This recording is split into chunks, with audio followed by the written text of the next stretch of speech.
Este é um trabalho voluntário, sem fins lucrativos, que oferece livros gravados em MP3 para aqueles que não têm condições de ler livros impressos.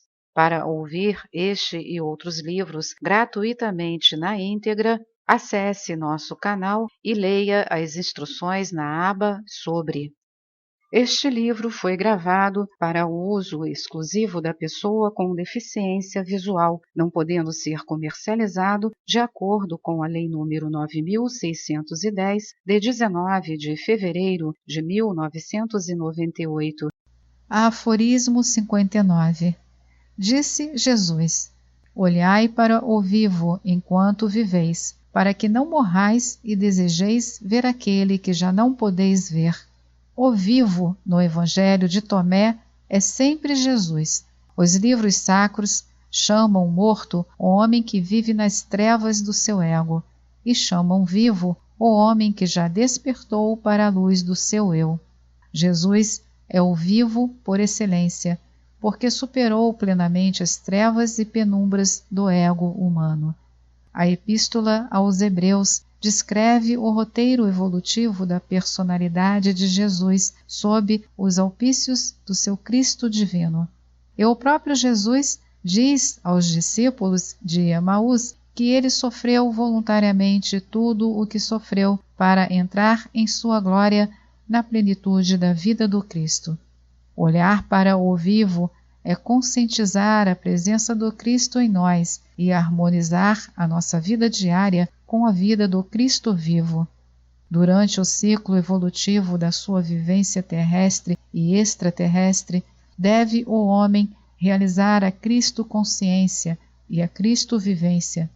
Se o homem terminar esse ciclo evolutivo sem a devida realização crística, acontecer-lhe-á o que aconteceu às 5 virgens tolas, que não tinham as suas lâmpadas acesas quando veio o divino esposo, e foram excluídas do banquete do reino de Deus.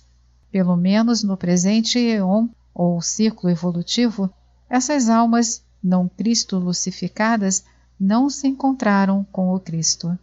Aforismo 60. Ao entrarem na Judéia, eles viram um samaritano que carregava uma ovelha. Jesus disse a seus discípulos: Por que a carrega? E eles responderam: Para matá-la e comê-la. Disse-lhes Jesus: Enquanto a ovelha está viva, ele não a poderá comer, só depois de morta e cadáver. Replicaram eles: De outro modo não a pode comer. Respondeu-lhes Jesus: Procurai para vós um lugar de repouso, para que não vos torneis cadáveres e sejais devorados. Para compreender devidamente essas palavras, convém voltar a uma das sentenças anteriores, onde Jesus compara o mundo material mental com um cadáver e o mundo espiritual com um ser vivo. Aliás, através de toda a Sagrada Escritura, tanto do Antigo como do Novo Testamento, como já vimos, o homem-ego é chamado morto.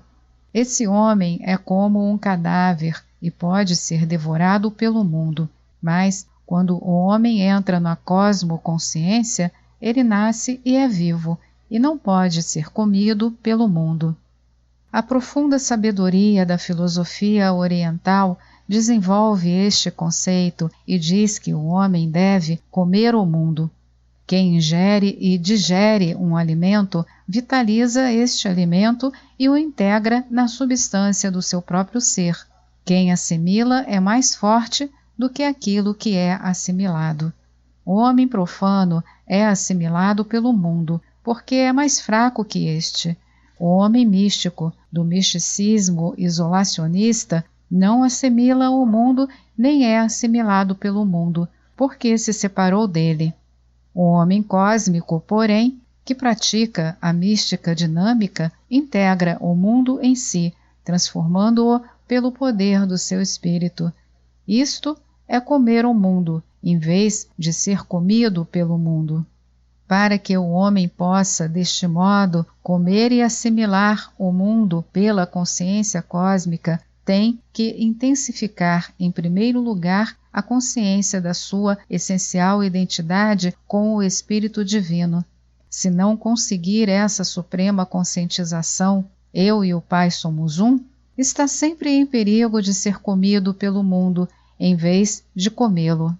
As palavras de Jesus no Evangelho de Tomé dizem misteriosamente: procurai um lugar de repouso, para que não vos torneis cadáveres e sejais devorados.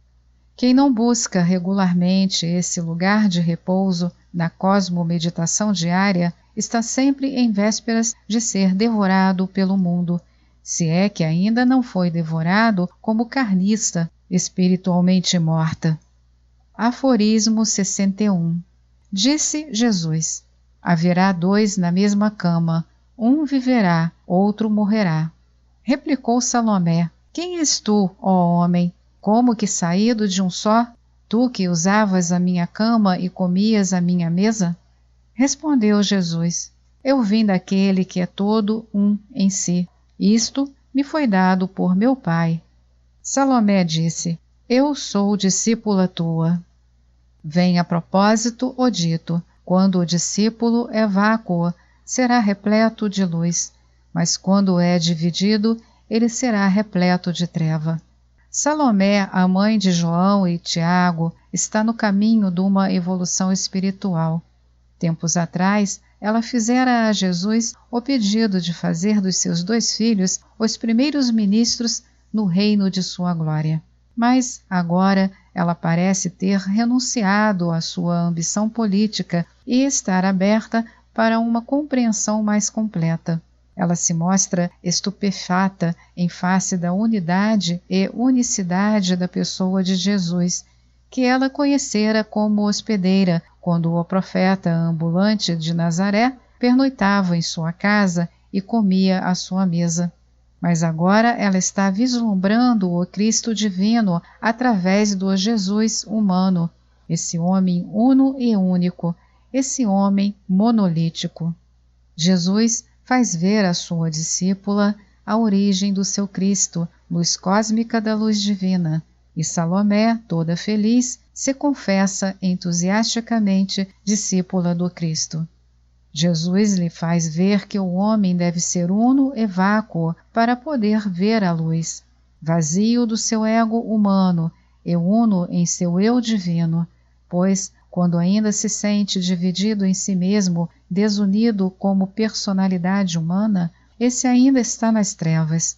O homem ego anda sempre frustrado, isto é, fragmentado, dividido.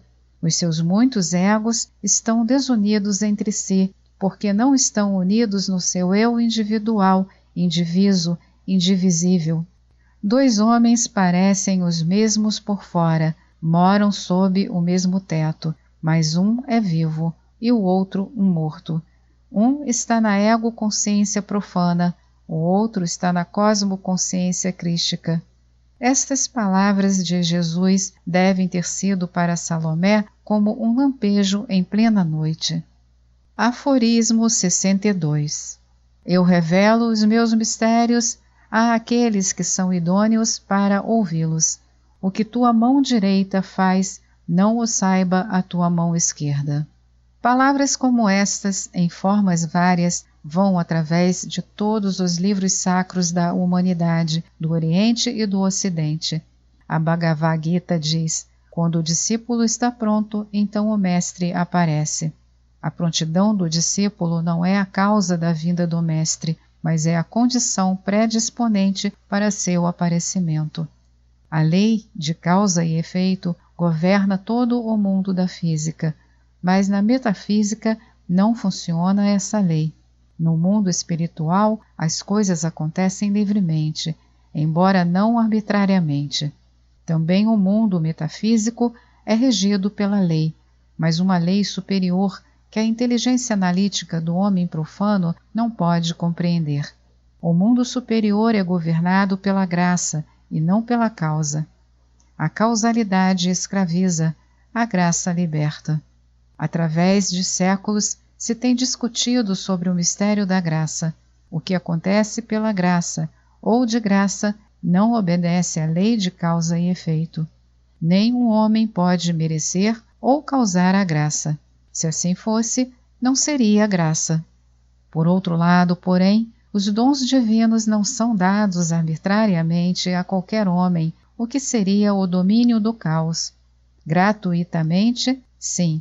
Arbitrariamente, não.